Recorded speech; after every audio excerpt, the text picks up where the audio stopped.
Prezadas irmãs e irmãos, novamente boa tarde a todos. Que Jesus possa estar conosco nesses momentos, raros momentos que passamos nessa casa abençoada, que nos acolhem, que nos dá a oportunidade de vivenciarmos um pouco daquilo que Jesus nos deixou através do Evangelho segundo o Espiritismo e das lições que nós lemos nos livros que nós estamos seguindo. Estamos com o livro O Céu que Escuta, o livro de orações, Irmão José, psicografia de Carlos Bacelli. A lição da tarde, orando por coragem. Senhor Jesus, vimos pedir-te em nossa oração de hoje que nos conceda a bênção da coragem de seguir-te os passos, no testemunho solitário da fé que depositamos em ti. Quando o mundo em torno nos convida às facilidades da vida material, descompromissada com a causa do teu evangelho, rogamos-te as forças necessárias para que não nos afastemos da vivência de teus ensinamentos. Que não nos falte, pois, coragem para resistirmos às tentações do comodismo e da existência quase inútil de tantos que apenas e tão somente escolheram viver para si mesmos, entregues a uma situação de indiferença em relação ao próximo.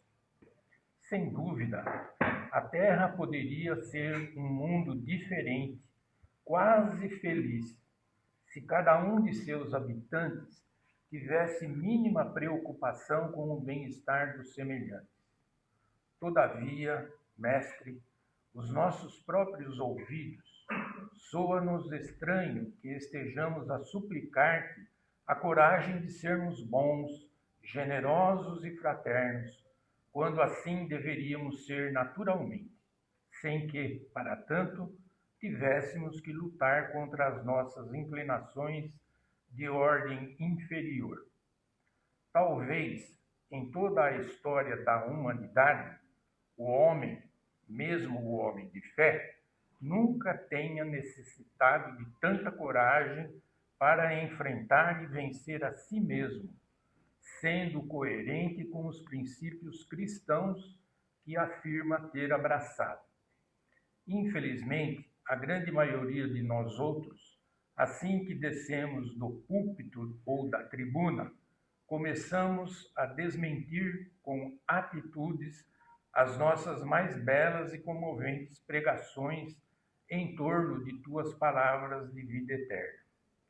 Senhor, que tenhamos pelo menos a coragem de admitir as nossas fragilidades espirituais e, a partir daí, não desistirmos do indispensável esforço da autossuperação sem esperarmos por outra aprovação que não seja a da própria consciência. Muita paz a todos. Então, a Casa Espírita nos dá essa oportunidade, da nossa reflexão, de nós pensarmos sobre o nosso passado que nós conhecemos, sobre o presente em que estamos atuando e também serve como uma preparação para a nossa vida futura, a vida que nós vamos ter que enfrentar, quer queiramos ou não, porque para sermos espíritos angélicos, nós vamos ter muita luta pela frente ainda. Não vão ser poucas as nossas reencarnações. Talvez nas próximas nós tenhamos o dobro de dificuldade que nós estamos enfrentando hoje, porque, como nos ensina o Evangelho, o vento sopra onde quer. Nós não o vemos, mas nós o sentimos e nós sabemos que ele existe, Então, as reencarnações, elas são ventos que podem ser calmos, mas ao mesmo tempo são atordoantes. E nós temos que, nos dias que ainda nos restam, não sabemos quantos, tentar a nossa melhora moral, espiritual, a fim de que os nossos débitos no plano espiritual sejam amenizados com a nossa participação nesta reencarnação, uma das mais interessantes que se apresentam ou que está se apresentando para o nosso espírito. Porque talvez nas outras reencarnações nós nunca tivemos a oportunidade de travarmos com tanto conhecimento do mundo espiritual como nós estamos tendo nessa reencarnação. Por isso que o Espiritismo ele nos ensina que nós devemos aproveitar o máximo, mas aproveitar pelo lado bom da reencarnação e não nos deixarmos, jogado numa poltrona, amanhã eu vou, mas amanhã, puxa, amanhã não vai dar porque eu tenho tal compromisso e assim o tempo passa e nós vamos adiando os nossos compromissos, entre aspas, que nós teríamos que fazer, que nós teríamos que procurar e realizar. E na tarde de hoje, para nós podermos completar a nossa explanação, nós temos dentro do capítulo Bem-aventurados os aflitos, os tormentos voluntários. E Fénelon nos diz o seguinte: o homem está incessantemente à procura da felicidade, que lhe escapa a todo instante, porque a felicidade sem mescla não existe na Terra. É uma verdade simples, mas muito profunda, porque quem de nós que não está à procura da felicidade? Todos nós estamos. E, para isso, ele nos diz aqui que, apesar das vicissitudes que formam o inevitável cortejo desta vida, ele poderia, pelo menos, gozar de uma felicidade relativa. Então, nós estamos num mundo de provas e expiações, mas nós sabemos que essas provas e essas expiações, elas vêm do nosso passado, nós já sabemos isso. Isso nos dá um certo conforto e, ao mesmo tempo, nos dá força para que nós possamos vencer essas provas e essas expiações. Não são fáceis, muitas vezes são muito difíceis.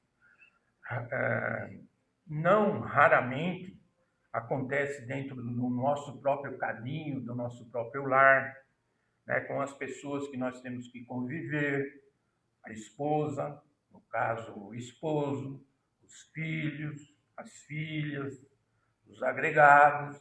Então, ali no lar já é um tormento que todos nós passamos a viver.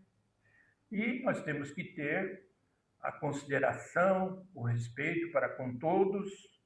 O Evangelho nos ensina que nós temos que ter muita paciência, muita resignação, porque os tormentos, eles existem, eles vão estar presentes, já estiveram no passado, estão atualmente e provavelmente serão tormentos que nós vamos ter que enfrentar pela frente.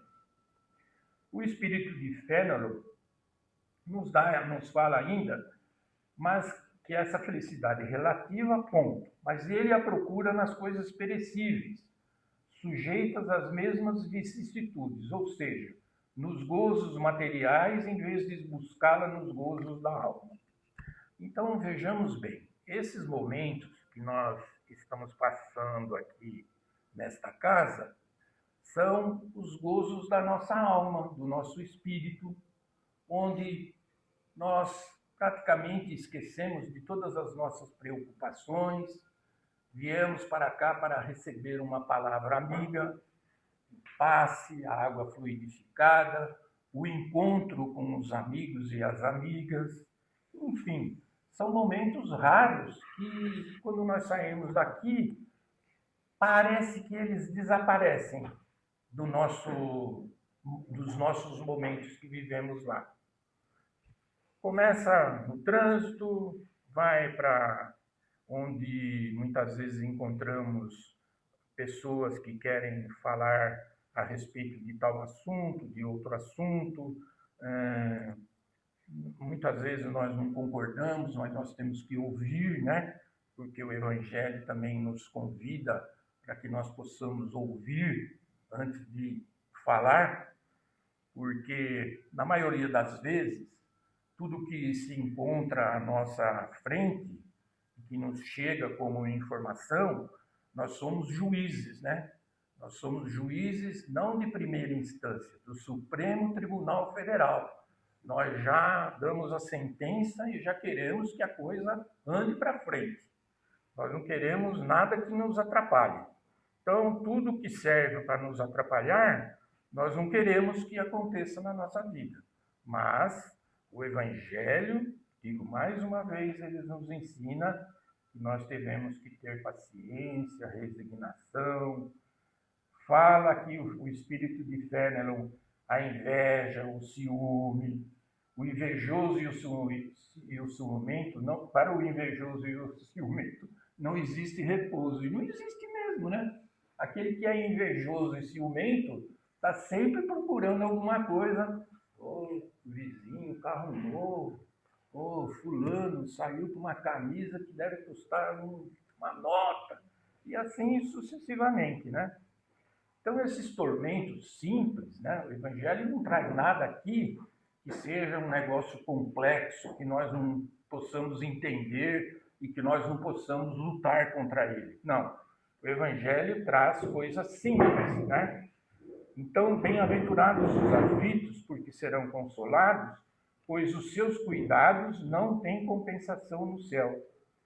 Nós temos, então, essas leituras que nos chegam nesses momentos que nós passamos aqui nessa casa abençoada, e nós temos que nos conformar em sermos o que somos, mas procurar sermos o que somos cada vez melhor.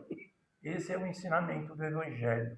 O Evangelho não traz situações de difícil complexidade que nós não possamos fazer e atuar sobre ela, né?